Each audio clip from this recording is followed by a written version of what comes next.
بسم اللہ الرحمن الرحیم۔ السلام علیکم۔ میں 5 سال سے جنات کا راز جانتی ہوں۔ جو کوئی یہ عمل کرے جنات اسے مالا مال کر دیتے ہیں۔ غرور اللہ کو پسند نہیں ہے۔ اللہ جھوٹ اور تکبر کو بھی ناپسند کرتا ہے۔ برے کا انجام برا ہونا ہی لکھا ہے اور برے کا پھل بھی برا ہی ملتا ہے۔ میرا نام نرمین ہے۔ میرے ابا ایک غریب مزدور تھے جو سارا دن کام کرنے کے بعد 2 وقت کی روٹی کھلاتے تھے۔ اماں لوگوں کے کپڑے سلائی کیا کرتی تھیں۔ گھر کا خرچہ مشکل سے چلتا تھا۔ اس پر میرے اونچے خواب۔ ہمیشہ میں اماں سے ڈانٹ کھاتی رہتی تھی۔ اکثر مجھے اپنی غریبی سے نفرت ہونے لگتی۔ اماں کو ہمیشہ کہتی کہ کاش آپ نے کسی امیر خاندان میں شادی کی ہوتی تو میں آج راج کر رہی ہوتی۔ میرا رنگ روپ بہت خوبصورت تھا جس پر مجھے ہمیشہ غرور رہا تھا۔ اماں ہر بار مجھے ڈانٹ کر کہتی کہ اللہ کا شکر ادا کیا کرو جتنا اس نے عطا کیا ہے، اور میں ہنس کر کہتی دیا کیا ہے جس پر شکر ادا کروں۔ نہ جانے کتنی بار میں دن میں اپنے ابا اور اس غریبی کو کوستی رہتی تھی۔ مجھے پڑھنے کا بھی بہت شوق تھا مگر ابا کے پیسوں سے مشکل سے گھر چلتا تھا۔ میری پڑھائی تو شاید میرے خواب میں ہو پاتی۔ مجھے اپنے تمام شوق اپنی غریبی کی نظر کرنے پڑے۔ میرے کزنز جو بہت امیر تھے ہمیشہ مجھے چڑھاتے، نئی چیزیں خریدتے تو جان بوجھ کر مجھے دکھاتے۔ یہ سب دیکھ کر میرے دل میں ایک اندیکھی آگ بھڑکنے لگی تھی۔ مجھے بھی امیر ہونا تھا۔ اتنا سب سوچ سوچ کر میرے دماغ پر اثر پڑنے لگا۔ میں بیمار رہنے لگی تو گاؤں کی ایک عورت نے ہمارے گاؤں کے پاس ایک دربار کا پتہ دیا اور بولی کہ اسے وہاں لے جا، یہ ٹھیک ہو جائے گی۔ میرا بخار دن بدن بڑھتا جا رہا تھا۔ اماں نے ابا سے کہا کہ مجھے وہاں لے چلیں۔ ابا اور اماں مجھے دربار پر لے گئے اور مجھے ایک درخت کے نیچے بٹھا دیا۔ میں بھی مارے کمزوری کے درخت کے نیچے بیٹھ گئی۔ میں سب لوگوں کو غور سے دیکھنے لگی۔ پاس سے 2 عورتیں گزریں اور کہنے لگیں کہ ہم تو یہاں سے ہی ہر چیز لے کر جاتے ہیں، یہاں ہماری سب دعائیں پوری ہوتی ہیں۔ میں بھی ان کی دیکھا دیکھی رو رو کر دعائیں کرنے لگی، مجھے بھی امیر کر دو، مجھ سے اب غریبی برداشت نہیں ہوتی۔ ابھی مجھے دعا مانگتے کچھ دیر ہی گزری تھی کہ اماں مجھے دربار کے اندر لے گئیں جہاں ایک پیر صاحب بیٹھے تھے۔ پیر صاحب نے پوچھا کہ مجھے کیا ہوا ہے، جس پر میں نے پیر صاحب کو بتایا کہ مجھے بخار ہے اور اتر نہیں رہا۔ پیر صاحب نے دم کیا اور بولے کہ یہ پانی اسے دن میں 3 بار پلا دینا، یہ ٹھیک ہو جائے گی، اور ہمیں جانے کا اشارہ کیا۔ واپسی پر میں ایک دم اسی درخت کے پاس رک گئی جہاں پہلے بیٹھی ہوئی تھی۔ اس درخت میں نہ جانے کیوں اتنی کشش تھی۔ میں کافی دیر اس کی طرف دیکھتی رہی۔ میرے پاس سے بے حد تیز خوشبو کا گزر ہوا تو میں ایک دم چونک گئی، لیکن وہاں تو کوئی ایسا نہیں تھا جس کے پاس سے خوشبو آ رہی ہو۔ ایک دم میرے کندھے بھاری ہو گئے اور سر درد سے پھٹنے لگا تھا، اور اسی وقت میں بے ہوش ہو گئی۔ جس وقت میں ہوش میں آئی اس وقت میں اپنے گھر کے بستر پر تھی۔ پہلے تو میں اپنے ذہن پر زور دینے لگی کہ آخر میں یہاں پہنچی کیسے، مگر مجھے کچھ یاد نہیں آ رہا تھا۔ یاد تھا تو بس اتنا ہی کہ میں نے مزار پر جانا تھا۔ میں کبھی بھی اتنی بھلکڑ نہیں ہوئی تھی مگر مجھے اس وقت بہت کوشش کے بعد بھی کچھ یاد نہیں آیا۔ ابھی میں گہری سوچ میں گم تھی کہ اماں کمرے میں میرے لیے یخنی بنا کر لے آئیں۔ میرا وجود بہت درد کر رہا تھا جیسے کسی نے بہت مارا پیٹا ہو۔ میں نے اماں سے پوچھا کہ آخر مجھے ہوا کیا تھا، ہم تو مزار پر جانے والے تھے نا، پھر ہم کیوں نہیں گئے؟ اماں میرے اتنے سوالات پر پہلے حیران ہو کر دیکھنے لگیں، پھر ہلکا سا مسکرا کر بولی کہ ہم تو مزار سے ہو آئے ہیں، تم وہاں بے ہوش ہو گئی تھی گرمی اور بخار کی وجہ سے، تبھی تمہیں کچھ یاد نہیں ہے۔ میں نے بھی زیادہ زور نہ دیا اور تھوڑی سی یخنی پی کر سکون سے لیٹ کر آنکھیں موند لیں۔ ابھی مجھے آنکھیں بند کیے کچھ ہی وقت گزرا تھا کہ میں نے ایک عجیب سا خواب دیکھا جس میں میرے پاس ڈھیر سارے پیسے ہی پیسے تھے اور میں ان میں کھیل رہی تھی۔ ایک اندیکھی طاقت پیسوں میں مجھے کھیلنے سے روکتی ہے مگر میں کسی کی نہیں سنتی اور اپنی موج میں لگی رہتی ہوں۔ پھر اسی وقت میں نے خواب میں دیکھا کہ میں بہت زیادہ رو رہی ہوں اور خود کو ایک تنہا قید خانے میں بند دیکھا۔ میں ایک دم ہڑبڑا کر اٹھ گئی۔ اتنی سی دیر میں ہی میرا وجود پسینے پسینے ہو چکا تھا۔ اماں جو ابھی میرے پاس بیٹھی تسبیح کر رہی تھی مجھے ہڑبڑا کر اٹھتے دیکھ کر ایک دم پریشان ہو گئیں اور جلدی سے میرے پاس آ کر مجھ سے پوچھنے لگی کہ کیا ہوا ہے۔ میں بھی خواب کے خوف میں اس قدر مبتلا ہو گئی تھی کہ ایک دم اماں سے لپٹ گئی اور زور زور سے رو دی۔ اماں میرے رونے پر ایک دم بوکھلا گئی اور مجھ سے پوچھنے لگی کہ آخر ہوا کیا ہے، کوئی برا خواب دیکھا ہے کیا؟ میں نے اماں کو بتایا کہ میں نے بہت برا خواب دیکھا ہے۔ اماں نے مجھے تسلی دی اور مجھے بولا کہ آیت الکرسی پڑھ کر سو جاؤ، پھر برا خواب نہیں آئے گا۔ میں نے اماں کی بتائی بات پر عمل کیا اور پھر سے آنکھیں موند گئی، لیکن مجھے اب نیند نہیں آ رہی تھی۔ شام کا وقت تھا، باہر ٹھنڈی ہوا چل رہی تھی۔ چونکہ میں جاگ رہی تھی تو ابا نے اماں سے کہا کہ مجھے تھوڑی دیر باہر لے آئیں تاکہ تازہ ہوا میں تھوڑی طبیعت ٹھیک ہو جائے۔ شام کے سائے لہرا رہے تھے، گھر میں ہر طرف چراغاں کر دیا گیا تھا۔ لالٹین کی روشنی، باہر صحن میں ٹھنڈی ہوا دماغ کو سکون دے رہی تھی۔ ہمارے صحن میں ایک درخت لگا ہوا تھا۔ اماں ابا کے مطابق وہ درخت ان کے وہاں گھر بنانے سے بھی پہلے کے تھا۔ درخت بہت گھنا اور بڑا تھا۔ بہت کوشش کے بعد بھی جب ابا اس درخت کو کٹوا نہ سکے تو درخت کو گھر کے اندر ہی لے لیا۔ درخت دیکھنے میں تو بہت خوفناک محسوس ہوتا تھا کیونکہ اس کی جڑیں بہت زیادہ پھیل گئی ہوئی تھیں، مگر اماں ابا کہتے تھے کہ یہ ہمارے لیے اللہ کی طرف سے ایک نعمت ہے، ورنہ اس قدر گرمی کے موسم میں ہم لوگ تو بھن جاتے۔ اماں اس درخت کو روز پانی لگاتی تھیں۔ اس درخت کے نیچے ایک چارپائی ہمیشہ پڑی رہتی تھی۔ نہ جانے ایسا کیا ہوا، میرا دل اس درخت کے پاس جانے کو کیا۔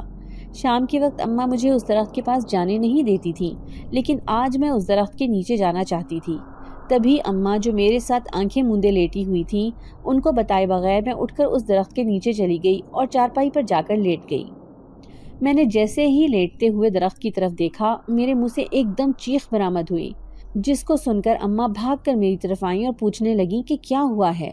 میں نے اماں سے کہا، اماں درخت پر پیسے پڑے ہوئے ہیں۔ اماں میری بات پر آنکھیں پھاڑے میری طرف دیکھنے لگی اور پھر ایک دم زور زور سے قہقہے لگانے لگی۔ میں اماں کو یقین دلا رہی تھی کہ درخت کے اوپر پیسے ہیں، مگر اماں میری بات پر یقین نہیں کر رہی تھی اور الٹا مجھے گھرکنے لگی کہ یہاں سے اٹھ جاؤ، کتنی بار منع کیا ہے تمہیں کہ شام کے وقت یہاں مت آیا کرو۔ میں نے ایک بار پھر سے درخت کی طرف دیکھا تو پیسے ابھی بھی وہیں موجود تھے۔ میں اماں کا کہنا مان کر اندر کمرے میں چلی گئی، لیکن رات بھر نیند نہ آئی۔ سوچوں کی ڈور ابھی بھی درخت کی طرف ہی بندھی ہوئی تھی۔ اگلے روز میں فجر کے وقت ہی اٹھ گئی اور مارے تجسس کے درخت کے پاس جا کر کھڑی ہو گئی۔ اندھیرے کی وجہ سے میں درخت پر کچھ دیکھ نہیں پا رہی تھی۔ جیسے ہی سورج کی کرنیں چاروں اور پھیلنے لگیں تو ہر طرف روشنی ہو گئی۔ اماں کی بلند آواز کو نظر انداز کر کے میں سب سے پہلے درخت کے اوپر پیسے دیکھنا چاہتی تھی۔ میں نے جیسے ہی وہاں دیکھا، وہاں پیسے موجود نہیں تھے۔ مجھے لگا کہ ہو سکتا ہے رات کو میرا وہم ہو، لیکن جہاں تک مجھے یاد تھا وہ میرا وہم نہیں تھا۔ میں سر جھٹک کر اماں کی بات سننے گئی جو توے پر روٹی ڈال رہی تھیں۔ اماں نے مجھے ناشتہ کرنے کو کہا تو میں ناشتہ کرنے بیٹھ گئی۔ اماں ابا کو ناشتہ دینے اندر چلی گئیں۔ مجھے ایسے محسوس ہونے لگا جیسے میرا نام کوئی ہولے ہولے پکار رہا ہے۔ میں نے چونک کر ادھر ادھر دیکھا، مگر وہاں کوئی بھی موجود نہیں تھا۔ میں نے سب نظر انداز کر کے سر جھٹکا اور پھر ناشتہ مکمل کرنے بیٹھ گئی۔ اماں کچن میں آئیں اور آ کر بولی، جاؤ جا کر درخت پر سے پیسے اتار آؤ۔ میں جو ناشتہ کرنے میں مگن تھی ایک دم چونک گئی اور اماں کو حیرت سے دیکھنے لگی۔ اماں اپنے کاموں میں لگ گئیں اور میں ناشتہ چھوڑ کر بھاگ کر درخت کے پاس گئی جہاں واقعی پیسے موجود تھے۔ میری تو حیرت کی انتہا نہ رہی تھی۔ اتنے زیادہ پیسے میں نے آج تک نہیں دیکھے تھے۔ اتنے پیسے دیکھ کر تو میرے ہاتھ پاؤں کانپنے لگے۔ میں اونچی اونچی آوازیں دے کر اماں کو صحن میں بلانے لگی اور اماں کو پیسے دکھائے، جن کو دیکھ کر اماں آنکھیں پھاڑے مجھے دیکھنے لگی اور بولی، یہ کہاں سے لائی ہے؟ اماں کی بات پر مجھے بہت حیرت ہونے لگی کہ اماں نے ہی تو بھیجا تھا، پھر اماں ایسے کیوں کہہ رہی ہیں جیسے اماں نے کچھ کہا ہی نہ ہو۔ میں اماں کی طرف دیکھنے لگی اور اماں سے بولا، آپ نے ہی تو بھیجا تھا مجھے ابھی کہ باہر درخت پر جو پیسے ہیں وہ لے آؤ۔ اماں تو ادھر ادھر دیکھ رہی تھیں کہ کسی نے ہمیں دیکھا نہ ہو اور جلدی سے پیسے اپنے دوپٹے کے نیچے کر کے اندر لے گئی۔ ہماری ایک پڑوسن بہت غور سے ہماری ہی طرف دیکھ رہی تھی۔ میری نظر پڑتے ہی بھاگ گئی۔ میں بھی اماں کے پیچھے اندر چلی گئی۔ اندر جا کر جب ابا کو پیسے دکھائے تو ابا کو بھی حیرت کا شدید جھٹکا لگا کہ آخر اتنے پیسے آئے کہاں سے۔ اماں اور ابا نے پیسے گننے شروع کیے تو وہ 80 لاکھ تھے۔ 80 لاکھ ہم نے زندگی میں کبھی ایک ساتھ نہیں دیکھے تھے۔ ابا نے مجھ سے پوچھا کہ یہ کہاں سے آئے ہیں پیسے، تو میں نے کہا کہ درخت کے اوپر پڑے ہوئے تھے۔ ابا نے بولا، یہ بات کسی کو پتا تو نہیں چلی؟ میں نے نہ میں سر ہلایا، لیکن پڑوسن کا بھی بتا دیا کہ وہ دیکھ رہی تھی۔ ابا نے کہا کہ یہ بات کسی کو بھی پتہ نہیں چلنی چاہیے کہ ہمارے پاس اتنے پیسے آ گئے ہیں۔ میں نے ابا سے پوچھا کہ ابا اب ہم بھی امیر ہو گئے ہیں؟ ابا جو سنجیدگی سے کچھ سوچ رہے تھے ایک دم میری طرف دیکھنے لگے اور بولے یہ پیسے ہمارے نہیں ہیں۔ مجھے ابا کی بات پر غصہ آنے لگا۔ جب ہمارے گھر آئے ہیں تو ہمارے ہی ہوئے۔ میں نے ابا سے بدتمیزی سے بات کرنا شروع کر دی اور ان کو کہا کہ میں بھی امیر ہونا چاہتی ہوں۔ میں نے اماں سے کہا کہ ہم ایک کام کرتے ہیں، سب کو یہ بتا دیتے ہیں کہ ابا کو ابا کے مالک نے اتنی رقم دی ہے بونس کے طور پر۔ لیکن ابا نے کہا کہ اتنے پیسے بونس کے طور پر؟ میں نے ابا کی بات پر تھوڑا دماغ چلایا اور بولی سب کو یہ کہہ دیں گے کہ 1 لاکھ ملا ہے، باقی ہم آرام سے خرچ کر لیں گے، کسی اچھی جگہ گھر لے کر یہاں سے کوئی بھی بہانہ بنا کر چلے جائیں گے۔ شام تک پڑوسن نے پورے گاؤں میں بات کو پھیلا دیا تھا۔ اماں جہاں جاتی سب پوچھتے سنا ہے بہت پیسے ملے ہیں تم لوگوں کو؟ تو اماں کہہ دیتی کہ ابا کو ان کے باس نے بونس کے طور پر 1 لاکھ دیا ہے۔ سب حیران ہونے لگے، لیکن آہستہ آہستہ ہمارا پہناوا بدلنے لگا۔ ابا نے مزدوری کرنا چھوڑ دیا، لیکن میرے پاس وہ خاص خوشبو جو نہ جانے کہاں سے آتی تھی ہمہ وقت میرے ساتھ رہتی تھی۔ مجھے اکثر اس خوشبو سے غنودگی طاری ہونے لگتی۔ میں اکثر اماں کو اس بات کی شکایت کرتی، مگر اماں میری باتوں کو نظر انداز کر دیتی۔ اب تو مجھے کبھی کہیں سے تو کبھی کہیں سے پیسے ملتے رہتے، لیکن حیرت کی بات یہ تھی کہ وہ سب پیسے بس مجھے ہی ملتے تھے۔ میں اس بات سے کافی پریشان رہنے لگی تھی کیونکہ اماں ابا اب مجھ پر شک کرتے تھے کہ شاید میں نے کسی کے چوری نہ کیے ہوں۔ ابا نے میرا داخلہ ایک اچھے اسکول میں کروا دیا۔ گاؤں والے تو حیران تھے کہ یہ قسمت کیسے کھل گئی ہماری۔ اماں ابا کی شک کی نظریں مجھے بہت بری لگتی تھی۔ میں نے سوچ لیا تھا کہ اب جو بھی پیسے ملا کریں گے وہ میں چھپا لیا کروں گی، لیکن اماں ابا کو نہیں بتاؤں گی۔ میں جب کبھی اماں ابا سے پیسے مانگتی تو اماں ابا انکار کر دیتے تھے۔ مجھے بہت دکھ ہوتا کہ اتنے پیسے ہونے کے باوجود مجھے پیسے نہیں ملتے۔ تب میں اپنے چھپائے ہوئے پیسے خرچ کر لیتی تھی۔ اپنی سب کزنوں میں نے یہ مشہور کر دیا تھا کہ میں بہت نصیبوں والی ہوں، مجھے اتنے پیسے ملتے ہیں۔ تو میری کزن مجھ سے پوچھتی کہ کیا تمہارے پاس کوئی جادو کی چھڑی ہے؟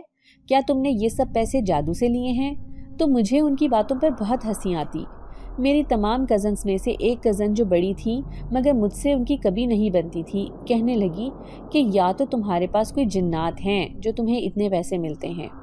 اسکول سے گھر تک کا سفر میرے دماغ میں بس ایک ہی بات چل رہی تھی کہ تمہارے پاس جنات تو نہیں ہیں۔ میں گھر پہنچی، گھر پر کوئی بھی موجود نہیں تھا۔ میں تھکی ہاری کمرے میں گئی تو اماں جلدی سے میرے لیے کھانا لے آئیں۔ میں تو اماں کو گھر پر دیکھ کر حیران تھی اور بولی اماں ساتھ والی شکیلہ تو کہہ رہی ہے کہ تو گھر میں نہیں تھی۔ اتنے لذیذ کھانا دیکھ کر میرے تو منہ میں پانی آ گیا تھا۔ میں نے سوچا کیوں نہ اماں کو اپنے بارے میں راز بتا دوں کہ میں کیا سوچ رہی ہوں۔ میں نے اماں کو سب بتا دیا کہ کیوں نہ ہم اپنا بزنس سٹارٹ کریں، ایسے ہمارے پاس بہت سے پیسے اور آ جائیں گے اور میں دنیا بھر میں مشہور ہو جاؤں گی۔ اماں بغیر آنکھیں جھپکے میری بات سنجیدگی سے سن رہی تھی، لیکن اماں نے مجھ سے کہا کہ ہم ان پڑھ کیسا بزنس کر سکتے ہیں۔ میں نے اماں کو سمجھایا کہ ہم لوگ اگر سب گاؤں والوں کو بتا دیں کہ میرے پاس جنات کا راز ہے، جو میرے بتائے گئے نسخے پر عمل کرے گا وہ مالا مال ہو جائے گا۔ میری اماں میری بات پر حیرت سے دیکھنے لگی اور بولی تمہارے پاس واقعی جنات کا راز ہے؟ جس پر میں ہنسنے لگی اور بولی کہ اماں لوگوں کو کہنا ہے بس۔ اماں میری بات پر خاموش ہو گئیں اور دھیمے سے سر ہلانے لگی۔ ابھی میں اماں سے بات کر ہی رہی تھی کہ ایک دم میری نظر سامنے پڑی اور میرے رونگٹے کھڑے ہو گئے۔ میں نے چونک کر اپنے سامنے دیکھا تو میری روح کانپ گئی، کیونکہ میرے سامنے بیٹھی عورت بھی میری ماں تھی اور سامنے دروازے میں کھڑی عورت بھی میری ماں تھی۔ میرے تو ہاتھ پیر کانپنے لگے تھے۔ اماں جلدی سے میرے پاس آئیں اور بولی کیا ہوا ہے؟ کس سے اکیلے میں باتیں کر رہی ہو؟ لیکن مجھے حیرت ہوئی یہ دیکھ کر کہ میرے سامنے بیٹھا شخص اماں کو نظر کیوں نہیں آ رہا، جو اب ہلکا ہلکا مسکرا رہا تھا۔ مجھے بہت خوف محسوس ہوا اور میں جلدی سے اماں کے ساتھ اندر چلی گئی۔ میں نے اماں کو کہا کہ ہمارے گھر میں سایہ ہے، یہاں جن رہتے ہیں۔ میری بات پر اماں مسکرانے لگیں اور بولی ہم یہاں اتنے عرصے سے رہ رہے ہیں، ہمیں تو آج تک جن نظر نہیں آئے، تو تمہیں کہاں سے جن نظر آنے لگے؟ میں نے اماں سے کہا اگر جن نہیں ہیں تو پھر ہمیں اتنے پیسے کون دیتا ہے؟ میری بات پر اماں بھی گہری سوچ میں ڈوب گئیں۔ میں نے اماں کو بتایا کہ مجھے پہلے بھی کئی بار ایسے محسوس ہوا ہے جیسے میرے آس پاس کوئی موجود ہے۔ اماں نے پوچھا کہ ایسا کب سے محسوس ہو رہا ہے؟ میں نے اماں کو بتایا کہ تب سے جب سے میں مزار سے ہو کر آئی ہوں۔ اماں بھی اب خوفزدہ ہونے لگی تھی۔ اگلے ہی روز وہ مجھے مزار پر لے گئیں۔ بابا جی کو سب بتایا، جس پر وہ بولے کہ جن اس پر عاشق ہو گیا ہے، جن اسے نقصان نہیں پہنچائے گا، بس یہ اس کا غلط استعمال نہ کرے۔ وہ ایسے اس کا پیچھا نہیں چھوڑ سکتا، وہ اب ہمیشہ اس کے ساتھ رہے گا، اس کی ہر طرح کی بات مانے گا۔ اس کا بس ایک ہی نقصان ہے کہ جو بھی میں بات کہوں گی، چاہے وہ غلط ہو یا صحیح، وہ یہ سب کرے گا۔ اماں مجھے لیے گھر آئیں اور ابا کو بتا دیا۔ اب تو مجھے اکثر ہی دورے پڑنے لگے تھے۔ اکثر تو میں بے ہوش ہو جاتی اور اکثر ہوش میں خاموشی سے ایک نقطے کو دیکھتی رہتی۔ اماں اکثر مجھ سے پریشان ہونے لگی تھی۔ کئی بار گاؤں کے مولوی صاحب سے بھی میرا علاج کروایا، مگر کوئی فرق نہیں پڑتا تھا۔ مجھ پر جن عاشق ہو گیا ہے، یہ بات پورے گاؤں میں پھیل گئی تھی، اور یہ بات بھی کہ جن ہمیں بہت سی رقم دیتا ہے۔ ایک روز میں اماں کے کہنے پر کپڑے دھو رہی تھی۔ میں کپڑے سکھا کر ڈال رہی تھی جب میرے سامنے ایک خوبصورت نوجوان آ کر کھڑا ہو گیا۔ میری تو آنکھیں کھلی کی کھلی رہ گئی تھیں۔ میں نے ڈر کے مارے اس سے سوال کیا کہ تم کون ہو؟ جس پر وہ مسکرایا اور بولا، میرا نام بہنام ہے۔ میں نے اس سے اگلا سوال کیا کہ تم یہاں گھر کیسے آئے اور کس سے ملنا ہے؟ وہ بولا، میں یہاں ہی رہتا ہوں اور مجھے تم سے ہی ملنا ہے۔ میں ایک دم کانپ سی گئی۔ مجھے اس آدمی سے بہت خوف محسوس ہونے لگا۔ اس نے مجھے کہا کہ میں وہی ہوں جس کی وجہ سے تمہارے پاس اتنے پیسے آتے ہیں۔ میں جن ہوں۔ میری تو اوپر کا سانس اوپر اور نیچے کا سانس نیچے رہ گیا تھا۔ میں آنکھیں پھاڑے اسے ہی دیکھ رہی تھی جب ایک دم اماں کی آواز پر میں نے جیسے ہی پیچھے مڑ کر دیکھا اور پھر سیدھا منہ کیا تو بہنام غائب ہو گیا تھا۔ میں اسی وقت وہاں ہی بے ہوش ہو گئی تھی۔ اب تو وہ مجھے کبھی کہیں نظر آتا، کبھی کہیں نظر آتا، کبھی میری کوئی مدد کرتا، کبھی کوئی۔ اب مجھے اس سے خوف آنا بھی بند ہو گیا تھا۔ اب تو وہ ہمارے گھر کا ایک فرد لگتا تھا۔ ایک روز رات کے وقت میں گہری سوچ میں تھی کہ اچانک وہ سامنے آ کر بیٹھ گیا اور پوچھنے لگا کہ کیا ہوا ہے، اداس کیوں بیٹھی ہو؟ میں نے اس کو بتایا کہ میں نے بہت عرصہ غریبی کاٹی ہے، میں نہیں چاہتی کہ کوئی اور ایسی غربت کاٹے۔ وہ میری طرف دیکھ کر مسکرایا اور کہنے لگا کہ تم کیا چاہتی ہو؟ اس نے میرے چہرے پر ایک پھونک ماری جو بہت تیز تھی۔ میں ایک دم چونک گئی۔ میرے چونکنے پر وہ مسکرانے لگا۔ میں کچھ سنبھلی تو میرے دل میں ایک بات آ گئی کہ سب مجھے پہچانیں گے، سب میری عزت کریں گے، اور جو لوگ مجھے چڑھاتے تھے پھر میرے آگے پیچھے پھرا کریں گے تاکہ میں ان کا کام کر سکوں۔ اماں ابا نے مجھے بہت منع کیا کہ میں یہ سب نہ کروں، یہ سب ٹھیک نہیں ہے، مگر مجھے اپنی ضد پوری کرنی تھی۔ میں نے پورے گاؤں میں بتا دیا تھا کہ میں 5 سال سے جنات کا راز جانتی ہوں، جو کوئی یہ عمل کرے جنات اسے مالا مال کر دیتے ہیں۔ سب حیران ہوتے۔ میری بات پر پہلے تو کوئی یقین نہیں کرتا تھا۔ میں نے بہنام کو بھی اپنا ارادہ بتایا، جس پر وہ کچھ سنجیدہ ہو گیا، مگر اس نے مجھے منع نہیں کیا۔ میں نے اس کو کہا کہ میں جس کے گھر تمہیں پیسے رکھنے کا کہا کروں گی تم رکھ آیا کرنا۔ اس نے مجھ سے حامی بھر لی، لیکن اس روز کے بعد سے وہ مجھ سے کم ہی ملتا تھا۔ پھر ایک روز گاؤں کی ایک عورت آئی اور میرے آگے پھوٹ پھوٹ کر رونے لگی۔ میں نے اس سے پوچھا کہ رو کیوں رہی ہو؟ تو وہ کہنے لگی، میرا شوہر کوئی کام نہیں کرتا، میرے بچے چھوٹے ہیں، مجھے جو تنخواہ ملتی ہے اس سے گھر کا خرچ پورا نہیں ہوتا۔ میں اس عورت کو دیکھنے لگی جو چہرے سے ہی بے بس اور مجبور لگ رہی تھی۔ میں نے اس کو کہا کہ 5 وقت کی نماز ادا کیا کرو، 3 دن تک مسلسل سورۃ البقرہ پڑھنی ہے، تم مالا مال ہو جاؤ گی، اور جب تمہیں پیسے مل جائیں تو ان میں سے کچھ غریبوں میں بانٹ دینا۔ 3 دن کے بعد میں نے بہنام کو کہا کہ اس عورت کے گھر پیسے رکھاؤ، جس پر اس نے مجھے بتایا کہ وہ تمہارے کہے پر پورا نہیں اتری۔ مجھے اس عورت پر غصہ آیا کہ میں اس کے لیے نیک نیت رکھتی ہوں اور وہ بغاوت پر اتر آئی ہے۔ 3 دن کے بعد جب وہ عورت میرے گھر آئی تو مجھے اس عورت پر بہت غصہ آیا۔ اس نے بولا کہ جیسے میں نے اسے کہا تھا اس نے ویسے ہی کیا ہے، مگر میں حقیقت جانتی تھی۔ میں نے اسے اسی وقت ٹوک دیا اور بولی کہ جھوٹ کا نہ تو اس دنیا میں کوئی ہے اور نہ آخرت میں نے جو تمہیں عمل کرنے کے لیے بولا تھا وہ تم نے نہیں کیا۔ وہ شرمندہ اور حیرانی سے میری طرف دیکھنے لگی اور بولی، تم یہ کیسے سب جانتی ہو؟ میں نے اس کو کہا کہ میں جنات کا راز جانتی ہوں، جنات میرے قبضے میں ہیں، مجھے پل پل کی خبر دیتے ہیں۔ وہاں بیٹھی عورت خوف سے کانپنے لگی اور بولی، مجھے معاف کر دو، اب جیسے کہو گی ویسے ہی ہوگا۔ مگر مجھے اس عورت سے نفرت محسوس ہونے لگی تھی۔ میں نے اسے اسی وقت کہا کہ یہاں سے چلی جاؤ، تمہارا شوہر بھی تمہارا اسی لیے نہیں بنتا کیونکہ تمہیں سچ بولنا نہیں آتا، تم ہمت نہیں کرتی، تم اپنے قدموں پر قائم نہیں رہتی۔ اس نے میری بہت منت سماجت کی مگر مجھے اس پر ایک پل کے لیے بھی ترس نہ آیا۔ بہنام جو میرے پاس ہی بیٹھا ہوا تھا، اس نے مجھے ہلکی سی آواز میں بولا کہ اس عورت کو ایک موقع تو دو، مگر مجھے بہنام پر بھی غصہ آنے لگا اور میں نے بولا جو ایک بار میری نظروں سے گر جاتا ہے، جو ایک بار میرے دل سے اتر جاتا ہے، وہ کبھی میری نظروں میں واپس اچھا نہیں بنتا۔ میری بات پر بہنام خاموش ہو گیا۔ اتنی دیر میں وہ عورت اونچا اونچا رونے لگی اور بولی کہ مجھے ایک موقع دے دو، میں اب ایسی کوئی حرکت نہیں کروں گی۔ عورت کی رونے کی آواز سن کر اماں جو کمرے میں تھیں اچانک باہر آئیں اور بولی یہ کیا ماجرا ہے؟ میں نے بولا اماں یہ عورت جھوٹ بولتی ہے، یہ عورت جھوٹی ہے۔ وہ عورت ماں کے پاؤں میں گر گئی اور بولی اپنی بیٹی سے بولو کہ وہ جنات کے ذریعے میری مدد کر دے، میں اس کا احسان ساری عمر نہیں بھولوں گی۔ امی نے بولا نرمین اتنی سنگدلی اچھی نہیں ہوتی، ایک بار تو اس پر ترس کھا، مگر میرا ایک ہی فیصلہ تھا کہ وہ عورت یہاں سے چلی جائے اور کبھی واپس نہ آئے۔ بہنام نے کہا نرمین اتنا غرور اچھا نہیں ہے، اگر وہ تم سے معافی مانگ رہی ہے تو اپنا دل بڑا کرو اور اس کو معاف کر دو۔ لیکن میں غصے سے اپنی جگہ سے اٹھی اور کمرے میں چلی گئی۔ اگلے 2 روز میں کمرے سے باہر نہ آئی اور بہنام بھی میرے پاس نہ آیا۔ مجھے بہنام پہ بھی غصہ آنے لگا کہ غلطی اس عورت کی ہے اور غصہ مجھے دکھایا جا رہا ہے۔ کچھ روز کے بعد ایک عورت میرے در پر آئی اور بولی کہ مجھے مالا مال کر دو، میں گاؤں سے باہر شہر میں کام کرتی ہوں، میں وہاں بھی سب کو تمہارے بارے میں بتاؤں گی اور سب تمہارے پاس آئیں گے، ہر جگہ تمہارا ہی چرچا ہوگا۔ میرے دل میں لالچ آ گیا، میں نے اس کی مدد کی اور بہنام کے ذریعے اس کے گھر پر بہت زیادہ پیسے رکھوا دیے۔ اسے یقین نہیں آ رہا تھا۔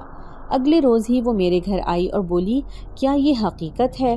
کیا تم واقعی جنات کا راز جانتی ہو؟ وہ حیرانگی اور تجسس کی ملی جلی کیفیت میں بولی۔ مجھے اس کی حیرانگی پر خوب ہنسی آئی اور میں نے بولا ہاں میں جانتی ہوں، میں جسے چاہوں مالا مال کر سکتی ہوں۔ وہ خوش ہوتی چلی گئی اور شہر جا کر میری مشہوری کر دی۔ اب دور دور سے لوگ میرے پاس آیا کرتے تھے۔ بہنام میری حرکت پر اکثر غصے ہو جاتا اور بولتا اتنا غرور اچھا نہیں ہے، لیکن میں اس کی بات کو نظر انداز کر دیتی۔ ایک روز شہر سے امیر عورت آئی اور بولی کہ تم اس گاؤں میں کیوں بیٹھی ہو؟ جب تمہارے پاس اتنا پیسہ ہے تو تم کسی شہر میں اچھی جگہ پر اپنا گھر کیوں نہیں لے لیتی؟ مجھے اس کی بات سمجھ میں آئی اور میں نے اماں ابا سے بات کرنے کا فیصلہ کیا۔ رات کے وقت میں اماں ابا کے پاس گئی اور بولی اماں ابا کیوں نہ ہم شہر میں گھر لے لیں؟ اب تو ہمارے پاس ڈھیر سارا پیسہ ہے، ہم جتنا چاہیں اتنا بڑا گھر لے سکتے ہیں۔ مگر میری اماں ایک ہی بات کرتی کہ مجھے تمہارے حرام کا پیسہ نہیں کھانا، میں حلال کی موت مرنا چاہتی ہوں۔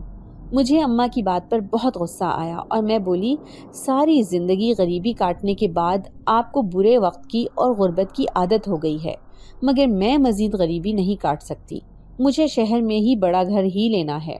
اماں ابا ایک ہی بات کرتے کہ اللہ ہمیں ہمارے گھر میں ہی اپنے پاس بلا لے لیکن حرام کی موت نہ دے۔ مجھے اماں کی بات پر غصہ آتا، مگر میں نے سوچ لیا تھا کہ اب میں شہر میں ہی گھر لوں گی۔ اگلے روز میں ایک گاؤں کی عورت کے ساتھ شہر چلی گئی اور شہر جا کر ایک غریب سے علاقے میں ایک بہت بڑا گھر دیکھا جو کسی محل سے کم نہ تھا۔ گاؤں کی عورت بولی کہ تم کسی بڑے علاقے میں گھر کیوں نہیں لیتی؟ میں اس کی بات پر ہنس پڑی اور بولی یہاں سب لوگ تجسس سے میرے گھر کو دیکھیں گے، یہاں کے غریب لوگوں کو اشتیاق ہوگا کہ گھر باہر سے اتنا بڑا ہے تو اندر سے کیسا ہوگا۔ اس عورت نے میری طرف حیرانگی سے دیکھا اور بولی کہ تمہاری ذہانت کا کوئی مقابلہ نہیں۔ میں اس عورت کی بات پر قہقہا لگا کر ہنسی اور گھر خرید کر گاؤں واپس لوٹ آئی۔ شام کے وقت اماں ابا کو اپنے گھر کے بارے میں بتایا تو اماں نے کوئی دلچسپی ظاہر نہیں کی، مگر مجھے کیا لینا دینا تھا، میں تو خوش تھی کہ مجھے اتنا بڑا گھر مل گیا ہے، اب جلد سے جلد بس مجھے اس گھر میں جانا تھا۔ ایک روز میں صبح کے وقت اٹھی تو اماں ابا صحن میں لیٹے ہوئے تھے، ابا سو رہے تھے اور اماں تو اس وقت تک جاگ جاتی تھیں۔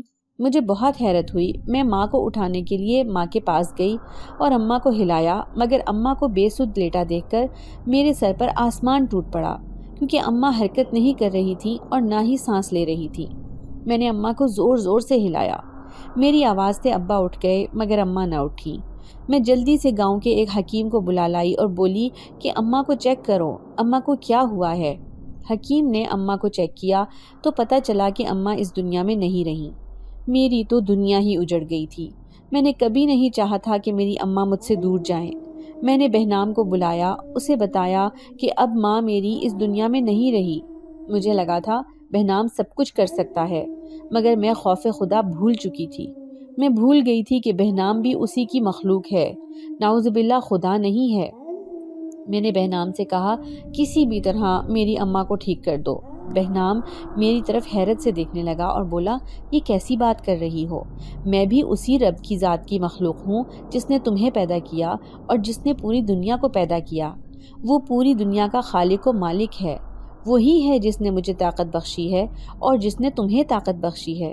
زندگی اور موت تو اللہ کے ہاتھ میں ہے۔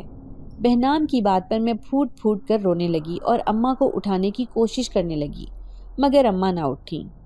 اماں کی تدفین کے بعد گھر جیسے سونا ہو گیا تھا۔ میں نے کچھ روز کے لیے اپنا کام بند کر دیا۔ لوگ آتے میں انہیں منع کر دیتی۔ میرا تو جیسے کسی چیز میں دل ہی نہیں لگ رہا تھا۔ میرا اتنا بڑا نقصان کسی صورت پورا نہیں ہو سکتا تھا۔ مجھے شروع سے ہی اپنی اماں سے بہت لگاؤ تھا، بہت محبت تھی۔ اماں کو بھی مجھ سے بہت محبت تھی، لیکن نہ جانے پیسے کے لالچ میں اپنی محبت کہاں کھو بیٹھی۔ میں ہر وقت روتی رہتی۔ بہنام نے مجھے کئی بار سمجھانے کی کوشش کی کہ یہ اللہ کی مرضی ہے، جو آیا ہے اس نے واپس بھی جانا ہے۔ ہر انسان اللہ سے وعدہ کر کے آیا ہے کہ وہ واپس بھی آئے گا۔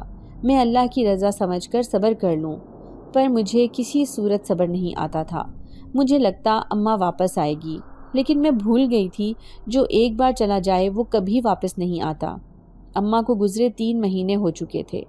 سب اپنی جگہ پر واپس آ چکا تھا، لیکن میں سنبھل ہی نہ پائی۔ اب میں تنہا رہ کر تھک چکی تھی۔ ابا بھی سارا دن گھر سے باہر رہتے یا زیادہ وقت مردوں میں گزار دیتے۔ میں نے سوچا کیوں نہ میں اپنا کام دوبارہ سے شروع کروں تاکہ میرا دھیان بٹنے لگے۔ بہنام نے مجھے اس بات سے منع کیا کہ اب ضرورت نہیں ہے اس سب کی، تم کیوں دوبارہ کام شروع کرنا چاہتی ہو؟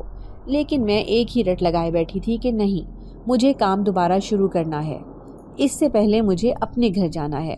ابا نے سمجھایا یہاں تمہاری اماں کی قبر ہے، تم جب چاہے اماں کی قبر پر جا سکتی ہو، مگر وہاں جا کر تو تم اپنی ماں کو بھول جاؤ گی۔ میری ایک ہی رٹ تھی کہ مجھے اپنے گھر ہی جانا ہے، مجھے اپنے گھر ہی جانا ہے۔ ابا نے میری ضد کے آگے ہار مان لی اور مجھے لیے بڑے گھر میں چلے گئے۔ بہنام ہر وقت میرے ساتھ پایا جاتا۔ میں نے اپنا کام اپنے بڑے گھر میں ایک کمرے سے شروع کر دیا تھا۔ لوگ وہاں آتے اور آ کر مجھ سے اپنے مسئلے حل کرواتے۔ میں غرور اور تکبر میں اندھی ہو چکی تھی۔ اب تو میری ہر بات پر بہنام بھی چڑ کھانے لگا تھا۔ اکثر کہتا کہ تم بہت پچھتاؤ گی، مگر میں غرور میں اندھی اس کی بات پر دھیان ہی نہ دے پاتی۔ اب تو مجھے اس قدر لالچ بڑھ گیا تھا کہ سب لوگوں کو برے کاموں میں ڈالنے لگی تھی۔ میں نے اپنے ساتھ چیلے بٹھا لیے تھے جو جھوٹا کالا جادو کر کے لوگوں کو بھڑکاتے اور ان کے گھروں کو اجاڑ دیتے، بیویوں کو شوہروں سے اور شوہر کو بیوی سے بدگمان کرتے تھے، اور ان کا اور ان کے رشتوں کا اختتام طلاق پر ہوتا تھا۔ نہ جانے میں نے کتنے گھر ایسے ہی اجاڑ دیے تھے۔ لوگ مجھ پر بھروسہ کرنے لگے تھے، مگر میں ان کے بھروسے کا ناجائز فائدہ اٹھانے لگی تھی۔ میں سمجھتی تھی جو میں کہہ رہی ہوں سب ایسے ہی ہوگا، مگر خدا کی لاٹھی بے آواز ہوتی ہے۔ خدا انسان کی رسی کو دراز کر دیتا ہے اور دیکھتا ہے کہ انسان اس رسی کو مزید کتنا لمبا کر سکتا ہے۔ سب کچھ ٹھیک چل رہا تھا۔ ایک روز نہ جانے میرے گھر میں کہاں سے پولیس آ گئی اور میرے گھر پر ریڈ ڈال دی۔ ہر چیز تہس نہس کر دی گئی تھی۔ میڈیا پر بات ہر طرف پھیل گئی، لاکھوں سوال میرے آگے رکھ دیے گئے اور پورے شہر میں خبر پہنچ گئی کہ میں جھوٹا جادو کرتی ہوں۔ میرے پاس جنات کا کوئی راز نہیں ہے اور نہ ہی میرے پاس کوئی خلائی مخلوق ہے۔ مجھے اور ابا کو جیل ہو گئی تھی۔ میں تو ابھی جوان تھی، مگر ابا کو بڑھاپے میں بھی جیل جانا پڑا۔ ابا ہر وقت روتے رہتے اور مجھے کہتے کاش اس روز تمہاری ماں کے ساتھ میں بھی اس دنیا سے چلا جاتا، مگر مجھے تو تمہیں پیدا کرنے کی سزا بھگتنی تھی۔ کاش تم پیدا ہوتے ہی مر جاتی تو آج یہ دن نہ دیکھنا پڑتا۔ عزت کی زندگی گزارنے کے بعد اب ذلت کی موت مرنا میرے لیے ناقابل برداشت ہے۔ ابا کی باتیں میرے دل کو چیر دیتی تھیں۔ بہنام نہ جانے کہاں چلا گیا تھا۔ عدالت نے اپنا فیصلہ سنایا۔ مجھے اور ابا کو بامشقت 5 سال کی قید ہو گئی تھی۔ ابا تو 2 سال گزارنے کے بعد ہی جیل میں دم توڑ گئے تھے، مگر میری بدقسمتی یہ تھی کہ میرے نصیب میں ابا کا چہرہ دیکھنا بھی نہ ہوا۔ پولیس نے مجھے ابا کا چہرہ بھی دیکھنے نہ دیا تھا۔ میں تڑپتی رہی، روتی رہی، مگر میری فریاد کسی نے نہ سنی۔ ایک دم میری نظروں کے سامنے گاؤں کی وہ عورت آئی جو بلک بلک کر میرے آگے رو رہی تھی، مگر مجھے اس پر ترس نہ آیا تھا۔ میں نہیں جانتی تھی کہ ابا کو کیسے دفنایا گیا ہے۔ جانتی تھی تو بس اتنا ہی کہ ابا اب اس دنیا میں نہیں رہے اور میں تنہا رہ گئی تھی۔ 5 سال جیسے تیسے کر کے میں نے گزارے اور پھر میں رہا ہو گئی۔ گھر واپس لوٹی تو گھر کو سیل کر دیا گیا تھا۔ مجبوراً مجھے گاؤں واپس آنا پڑا۔ گاؤں کے لوگ مجھے دیکھتے تو مجھ پر تھو تھو کرتے تھے، مجھے 100 باتیں سناتے تھے۔ کچھ لوگوں نے تو یہاں تک کہہ دیا کہ میں اپنے ماں باپ کو کھا گئی ہوں، میرے ماں باپ کی موت میری ہی وجہ سے ہوئی ہے۔ میں ہر وقت روتی رہتی اور اکثر بہنام کو یاد کرتی رہتی، لیکن شاید بہنام بھی مجھ سے روٹھ گیا تھا، تبھی وہ میرے اتنے پکارنے پر بھی میرے پاس نہ آتا تھا۔ میں بالکل تنہا ہو گئی تھی۔ مجھے خالی گھر سے خوف محسوس ہوتا تھا۔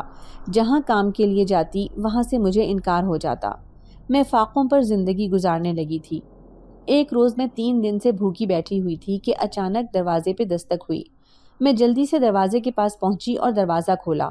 میری حیرت کی انتہا نہ رہی جب وہی عورت جو میرے آگے کبھی رویا کرتی تھی ایک تھال میں ڈھیر سارا کھانا لیے میرے پاس آئی اور بولی، جانتی ہوں کافی دنوں سے بھوکی ہو تم بھی میرے بچوں کی طرح ہی ہو، لو کھانا کھا لو۔ مجھے اس عظیم عورت پر حیرانگی ہوئی کہ میرے اتنا برا کرنے کے بعد بھی وہ میرا اتنا ساتھ دے رہی تھی۔ مارے شرمندگی کے میں نے اس سے تھال پکڑ لیا اور اس کے قدموں میں گر گئی۔ میں نے اس سے رو رو کر معافی طلب کی اور اس نے فراخ دلی سے مجھے معاف کر دیا اور بولی، کبھی بھی غرور نہیں کرنا چاہیے، کیونکہ غرور کا سر ہمیشہ نیچا ہوتا ہے اور اللہ کو غرور پسند نہیں ہے۔ اب میں ہر وقت اللہ سے اپنے گناہوں کی معافی مانگتی رہتی اور اللہ سے اپنے ماں باپ کی مغفرت کی دعا کرتی رہتی۔ میں 5 وقت کی نماز پڑھتی تھی، قرآن کی تلاوت کرتی تھی۔ ایک دن میں درخت کے پاس جا کر بیٹھ گئی اور نظریں درخت پر لگا لیں، مگر میرے پیروں تلے سے زمین نکل گئی جب وہاں ڈھیر سارے پیسے پڑے ہوئے دیکھے۔ میری آنکھیں بھر آئیں اور میں نے بہنام کو اونچی اونچی آواز دی۔ میں نے بہنام کو رو رو کر بلایا مگر وہ نہیں آیا۔ ایسے معلوم ہوتا تھا جیسے وہ سخت ناراض ہو مجھ سے، لیکن میں نے بھی ٹھان لی تھی کچھ بھی ہو جائے میں بہنام کو منا کر رہوں گی۔ میں نے وہ پیسے وہاں ہی چھوڑے کیونکہ مجھے اب ان پیسوں کی ضرورت نہیں تھی۔ کچھ دن گاؤں کی مختلف عورتیں مجھے کھانا دے جاتی تھیں، مگر کب تک میں ان سے کھانا لیتی رہتی۔ میں نے اللہ کے سپرد کر کے شہر جا کر کام کرنے کی ٹھانی اور میں ایک بڑے سے گھر میں گئی جہاں باہر لکھا تھا کام والی کی ضرورت ہے۔ میں کام کی غرض سے اندر گئی تو کچھ دیر کے بعد ہی گھر کی مالکن آئی اور بولی کہ مجھے کام کی ضرورت ہے، تم میرے گھر کا کام کر دیا کرنا، بدلے میں تم یہاں رہ بھی سکتی ہو، میں تمہیں 3 وقت کا کھانا بھی دوں گی، بس تمہیں میرے گھر کا کام کرنا ہے اور جس وقت میں آفس جاتی ہوں اس وقت میرے بچوں کو بھی سنبھالنا ہے۔ تنخواہ بھی اچھی خاصی مل رہی تھی، لیکن اب مجھے تنخواہ سے کوئی غرض نہیں تھا۔ میں تو اسی میں راضی ہو گئی تھی کہ مجھے 3 وقت کی روٹی ملے گی اور رہائش بھی۔ میں نے مالکن کو ہاں کر دی۔ میں 5 وقت کی نماز نہیں چھوڑتی تھی، دل لگا کر کام کرتی۔ مالکن کو میرا کام بہت پسند آتا۔ اس سب میں بہنام تو جیسے مجھے بھول ہی گیا تھا۔ ایک روز مالکن گھر پر موجود تھیں اور ساری ملازماؤں سے جگہ جگہ صاف کروا رہی تھیں۔ میں بھی جلدی سے صفائی کرنے لگی۔ میرے ساتھ کام کرتی ملازمہ نے بتایا کہ آج مالکن کا سب سے بڑا بیٹا دبئی سے واپس آ رہا ہے۔ مجھے حیرت ہوئی کیونکہ مالکن اتنی بڑی عمر کی لگتی نہیں تھی۔ شام کے وقت مالکن کا بیٹا آیا تو مالکن نے مجھے جلدی سے شربت بنانے کو بولا۔ میں کچن میں سے شربت بنا کر جیسے ہی مالکن کے کمرے میں داخل ہوئی تو مارے حیرت کے میرے ہاتھ سے شربت کا گلاس چھوٹ کر گر گیا۔ سامنے بیٹھے شخص نے چونک کر میری طرف دیکھا تو میرے پیروں تلے سے زمین نکل گئی، کیونکہ وہ کوئی اور نہیں تھا بلکہ بہنام تھا جو ایسے ظاہر کر رہا تھا جیسے مجھے جانتا نہ ہو۔ مالکن نے حیرت سے میری طرف دیکھا اور بولی، کیا ہوا، طبیعت ٹھیک ہے؟ میں ہونق بھنی بس بہنام کو دیکھ رہی تھی۔ ہوش تو تب آیا جب مالکن تھوڑا اونچا بولی اور کہنے لگیں، جاؤ دوبارہ شربت بنا کر لاؤ، مگر بہنام نے شربت پینے سے انکار کر دیا اور بولا، اس ملازمہ کو میرے سامنے مت آنے دیجیے گا۔ مالکن تو اپنے بیٹے پر سے صدقے واری جا رہی تھی، بولی جیسے تم کہو گے ویسے ہی ہوگا، مگر بہنام کی بات نے مجھے بہت چوٹ پہنچائی تھی۔ میری آنکھیں اس کی بات پر بھر آئیں، مگر مجھے خوف محسوس ہونے لگا تھا کہ اگر بہنام مالکن کا بیٹا ہے اس کا مطلب مالکن بھی جنزادی ہے اور ان کے باقی بچے بھی، لیکن مجھے اتنے وقت میں ایک بار بھی محسوس کیوں نہیں ہوا تھا؟ میں خاموشی سے اپنے کوارٹر میں آ گئی۔ سارا دن گزر گیا۔ میں بہنام سے مل کر اس سے معافی مانگنا چاہتی تھی۔ اگلے روز میں نے بہنام سے بات کرنا چاہی، مگر بہنام مجھے موقع ہی نہیں دے رہا تھا۔ کئی روز ایسے ہی چلتا رہا اور تھک ہار کر اب میں نے بھی اس کا پیچھا چھوڑ دیا۔ میں اپنا کام کرتی اور رات کے وقت کوارٹر میں آ جاتی۔ اگر اس کو میرا چہرہ دیکھنا پسند نہیں تھا تو میں بھی اس کے سامنے نہیں جایا کرتی تھی۔ ایک رات میں کمرے میں اکیلی تھی جب اچانک میرا دروازہ کھلا اور کوئی سایہ سا کمرے میں داخل ہوا۔ میں ایک دم گھبرا گئی کیونکہ سب سو چکے تھے، تو یہ کون تھا؟ اس سے پہلے کہ میں لائٹ آن کرتی مجھے اپنے بہت پاس سے جانی پہچانی سی مہک محسوس ہوئی۔ یہ خوشبو بہنام کی تھی۔ میں نے چونک کر ادھر ادھر دیکھا، مگر اندھیرے کی وجہ سے میں کہیں دیکھ نہ پائی۔ بہنام نے میرے کان میں سیسا ڈالا، یہ کہہ کر ابھی تمہاری بہت لمبی سزا باقی ہے، تیار رہنا۔ میں بہنام کے آگے رونے لگی اور اپنے کیے پر معافی مانگنے لگی، مگر ایسے محسوس ہوتا تھا جیسے اس میں بس گئی ہوں، جو میری طرح معاف کرنے کا نام تک نہیں لے رہا تھا۔ اگلے روز میں کام کرنے گئی تو سارا کچن بکھرا پڑا تھا، جیسے وہاں کچھ دیر پہلے ہی کوئی طوفان آ کر گیا ہو۔ میں تو کچن کی حالت دیکھ کر چکرا کر رہ گئی تھی۔ میں کچن میں گئی اور کچن کو صاف کرنے لگی۔ نہ جانے کس وقت بہنام پیچھے سے آ کر بیٹھ گیا اور بولا، یہاں سے بھی گندا ہے، یہاں سے بھی گندا ہے، اچھے طریقے سے صاف کرو ورنہ میں تمہاری شکایت کر دوں گا۔ میں حیرت سے بہنام کی طرف دیکھنے لگی جو مجھے ہی دیکھ رہا تھا، لیکن آج اس کی نظروں میں عزت تو تھی مگر رحم نہیں تھا۔ میں نے جلدی جلدی ہاتھ ہلانا شروع کیا اور کچن کو صاف کر دیا، کیونکہ مجھے ابھی بہت سارے کام کرنے تھے۔ کچن صاف کرتے ہی جیسے ہی میں باہر نکلی ایک دم شیشہ ٹوٹنے کی آواز آئی۔ میں نے جیسے ہی پیچھے مڑ کر دیکھا میری آنکھیں ابل پڑیں، کیونکہ کچن کی حالت پہلے سے بھی بدتر تھی۔ ہر چیز اپنی جگہ سے ادھر ادھر بکھری ہوئی تھی۔ میں نے نم آنکھوں سے اس کی طرف دیکھا کیونکہ میں جانتی تھی کہ یہ سب کس نے کیا تھا۔ مجھے بہت افسوس ہوا، لیکن میں پھر سے کچن کو صاف کرنے لگ گئی۔ 3 بار مسلسل کچن صاف کرنے کے بعد اب میں تھک چکی تھی اور باقی کام ابھی میرے سر پر باقی تھے۔ میں ایک جگہ بیٹھ کر گھٹنوں پر سر رکھ کر پھوٹ پھوٹ کر رونے لگی۔ ایک دم بہنام میرے پاس آیا اور بولا، کیسا محسوس ہو رہا ہے جب کچھ نہ کیے بغیر بھی کسی کو سزا بھگتنی پڑے جیسے تم نے میرے ساتھ کیا تھا؟ میں تمہیں کئی بار منع کرتا کہ یہ کام مت کرو، مگر تم نے مجھے سزا دی، مجھ سے برے سے برا کام کروایا۔ اب تمہاری باری آئی تو رونا کیوں آ رہا ہے؟ میں نے روتی آنکھوں سے بہنام کی طرف دیکھا اور اس کے آگے ہاتھ جوڑ دیے اور بولی، میں بہت سزا بھگت چکی ہوں، اب مجھے معاف کر دو، میں اب مزید سزا بھگتنے کے قابل نہیں ہوں۔ اس نے میری طرف دیکھا اور بولا، ایک شرط پر میں معاف کر دوں گا۔ مجھے اس کی ہر شرط منظور تھی۔ میں نے اس کی بات ماننے کی حامی بھر لی اور بولی، جیسا کہو گے ویسا ہی ہوگا۔ بہنام نے چٹکی بجائی اور کچن پورے کا پورا صاف ہو گیا۔ اس کے بعد وہ باہر نکل گیا۔ رات کے وقت جب مالکن گھر آئیں تو انہوں نے مجھے سب کا کھانا لگانے کا بولا۔ میں نے میز پر سب کے لیے کھانا لگا دیا۔ میں واپس کچن میں جانے لگی تھی کہ بہنام نے مجھے روک لیا اور کہنے لگا، اماں مجھے آپ سے کچھ بات کرنی ہے۔ بہنام کی بات پر میں ایک دم چونک گئی اور میرا ایک رنگ آنے لگا اور ایک رنگ جانے لگا۔ مجھے خوف محسوس ہونے لگا، نہ جانے بہنام کیا بات کرنے والا تھا، مگر اگلی بات پر میرے پیروں تلے سے زمین نکل گئی جب اس نے بولا کہ مجھے اس لڑکی سے شادی کرنی ہے۔ بہنام کا اشارہ میری طرف تھا۔ مالکن نے حیرانی سے میری طرف دیکھا اور پھر مسکرانے لگی اور بولی، جیسا میرا بیٹا چاہے گا ویسا ہی ہوگا۔ مالکن نے مجھ سے پوچھا، کیا مجھے یہ رشتہ منظور ہے؟ مجھے بہنام سے اپنا کیا گیا وعدہ یاد آیا تو میں نے جھٹ سے ہاں میں سر ہلا دیا اور بولی، جیسا آپ کہیں گی ویسا ہی ہوگا۔ بہنام اور میرا نکاح 1 ہفتے بعد ہونا طے پایا تھا۔ 1 ہفتے بعد میرا نام بہنام کے نام کے ساتھ لکھ دیا گیا۔ بہنام نے مجھے فراخ دلی سے معاف کر دیا تھا۔ ہر چیز اپنی جگہ پر واپس آ گئی تھی۔ غم کے بادل جھڑ چکے تھے، خوشیوں نے اپنے پر پھیلا لیے تھے اور میں بھی خود کو معاف کر کے خوشیوں میں گم ہو گئی۔ اللہ نے ہمیں بہت پیارا سا بیٹا دیا جو بالکل بہنام کی طرح تھا، لیکن حیرانگی کی بات یہ تھی کہ وہ ایک انسان تھا۔ مجھے اس بات کی بہت خوشی ہوتی، لیکن میں نے اس بات کا خود سے وعدہ کر لیا تھا کہ میں اس کو بہنام کی طرح بناؤں گی، نہ کہ اپنی طرح۔ بہنام نے میری بہت مدد کی سب بھلانے میں اور خود کو معاف کرنے میں۔ اب میں پہلے جیسی نہیں رہی تھی۔ اب میں ہر بات میں سب سے پہلے اپنے شوہر کو آگے رکھتی اور اس کے بعد اپنی بات کرتی۔ میں نے بہنام سے خواہش کی کہ مجھے عمرہ کرنا ہے، مجھے اللہ کا گھر دیکھنا ہے۔ بہنام کو میری خواہش پر بہت خوشی محسوس ہوئی۔ شادی کے 1.5 سال بعد ہی ہم لوگ عمرہ کرنے چلے گئے۔ بہنام نے میری ہر خواہش پوری کی۔ اب میں ناجائز خواہشات سے دور رہتی تھی۔ میں نے جو کیا مجھے اس کی سزا بہت اچھے سے مل چکی تھی۔ اب میں جب کسی کو لالچ کرتا دیکھتی یا غرور کرتا دیکھتی تو اپنا وقت یاد کر کے پھوٹ پھوٹ کر رونے لگتی اور اللہ سے معافی مانگتی۔ بہنام بے شک ایک جن زادہ تھا، مگر اس نے مجھے کبھی بھی اس بات کا احساس نہیں ہونے دیا تھا۔ میری ہر بات مانتا، میرا ساتھ دیتا اور میرے قدم سے قدم ملا کر چلتا تھا۔ میں بہنام کو شوہر کی صورت میں پا کر خود کو بہت خوش قسمت سمجھتی تھی۔ نہ جانے میں نے ایسی کون سی نیکی کی تھی جس کے بدلے میں مجھے بہنام جیسا شوہر مل گیا تھا۔ اگر آپ کو آج کی ہماری کہانی پسند آئی ہے تو اسے لائک کیجیے اور اپنے پیاروں کے ساتھ شیئر کیجیے۔